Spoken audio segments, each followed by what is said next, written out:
Welcome to this part of our program, which is called Ask Dr. Mel. And this evening we have a guest. And Mike, where are you located this evening? Well, this is my last night. I'm in Palm Springs and I'm driving to Seattle and I'll be flying back to Fairbanks. Do you want to give any other introduction, Mike, to yourself besides that you're from Fairbanks? Welcome to Coast to Coast. I really appreciate you guys tuning in. We've had some great emails come in tonight and we have some great questions that we look forward to asking Dr. What is your first question that you'd like to ask? Well, it's a continuation on a question we had the other day when Eddie and I were in Washington, D.C. and I got stopped by the police for over an hour. And there was a really nasty looking YouTube post of Washington Transit Police. I want to know what the update of that is when they took that man out of that wheelchair and did a face plant on him right into the concrete. And he had blood streaming out of his head about 2 feet away within about 30 seconds. So the Washington Transit Police, give us an update. And also, Dr. Mel, I hope we're able to include part of that video, the video recap on the show, just a short little clip of it. So we're working on that. But give us an update on the great transit police you got there. Well, we call the subway and then the above ground transportation here Metro, and there was a man in a wheelchair at a Metro station, and they thought maybe he'd been drinking, and so they tried to talk to him and accuse him of that and wanted to give him a ticket. He insisted that he had not been drinking, and so they picked the man up out of the wheelchair and they slammed him face first into the concrete. Two great big powerful Metro police officers, but unknown to them there was somebody there that had a camera. He made a beautiful recording of the whole incident.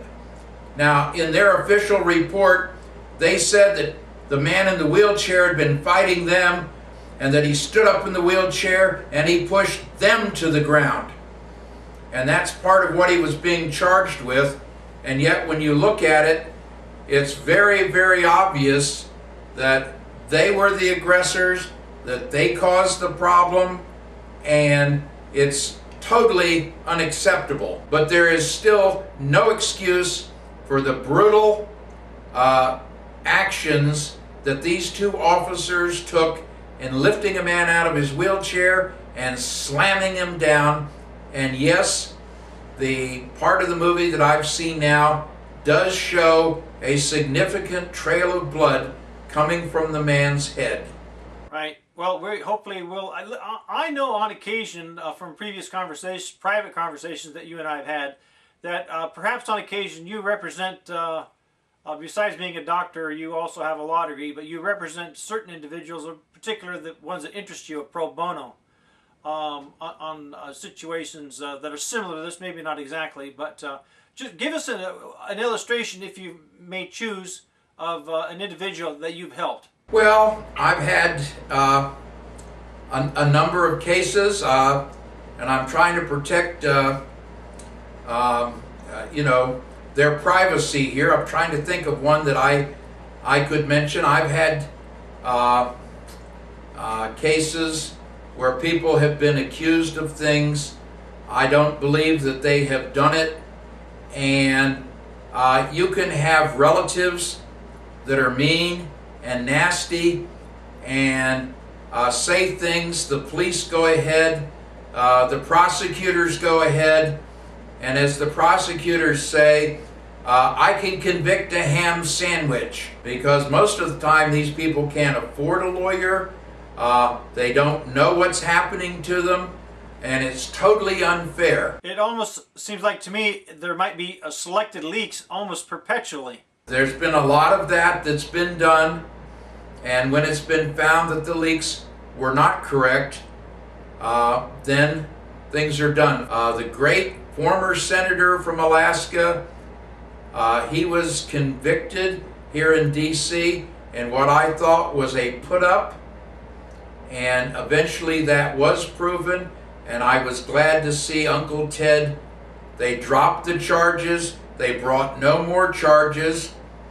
And one of the strange things was the prosecuting attorney from the Department of Justice mysteriously died. The man who had been attacking Uncle Ted, the hero of Alaska. That was unfortunate.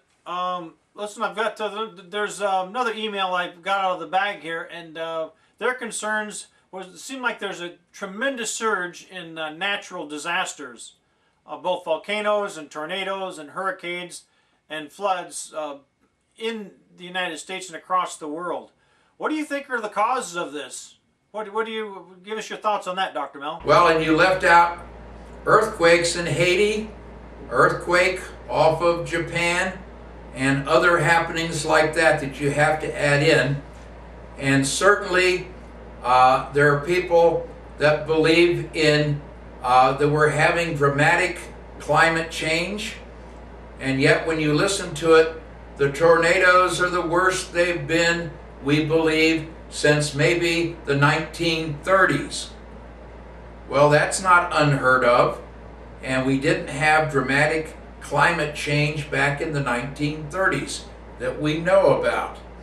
And we've had earthquakes in many places previous to this, and right now we're also having a volcano up in Iceland, which has closed down a lot of the air traffic in Europe. It first started in Scotland, where all the particles from the volcano were blown, and I don't think you can say that the volcano is part of dramatic climate change.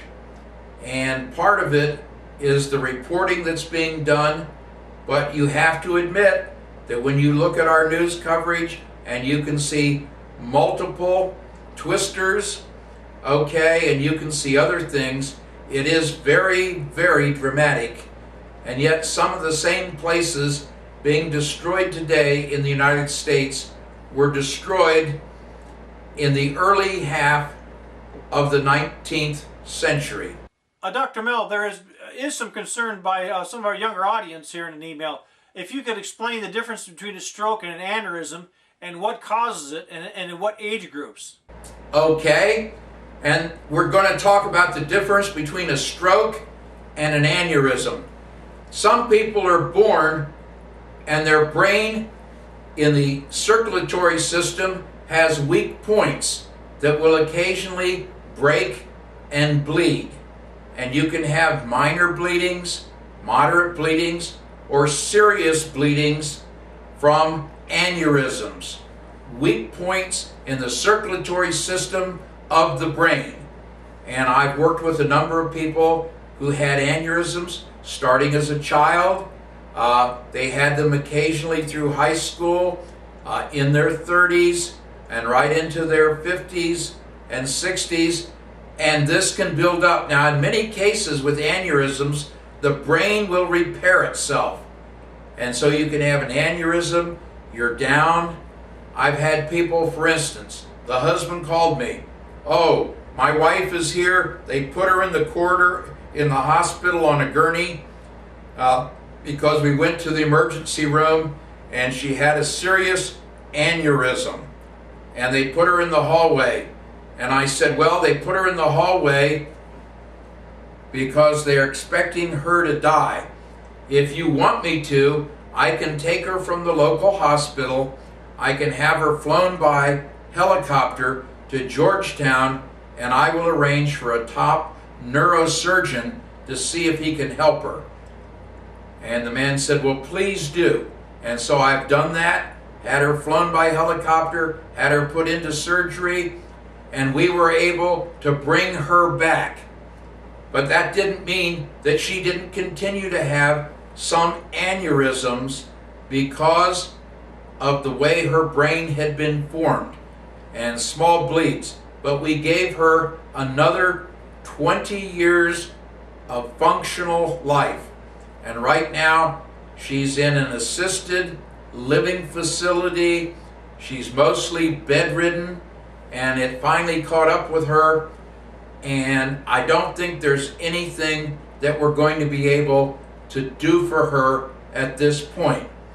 But the damage that she suffered through her life was collective, and it was a bunch of small aneurysms that were in her brain. Dr. Mel, and an aneurysm is what now? It's a small defect in the circulatory system in the brain, and it breaks and it bleeds. So it's like a bruise in the brain. Well, yes, it's a small leak in the artery where you have blood pressure, and it's going out, and it will cause a problem. And so aneurysms can be serious, but many of them are small things. You get along, you recover, you come back, you can be fully functional and keep having small aneurysms. And I've known people that had them their whole life and lived essentially a normal life. And still to come, the legendary Willie Mack. Stay tuned. There's more Coast to Coast after this. Now, this is a story about a young man by the name of the legendary Willie Mack, who learned to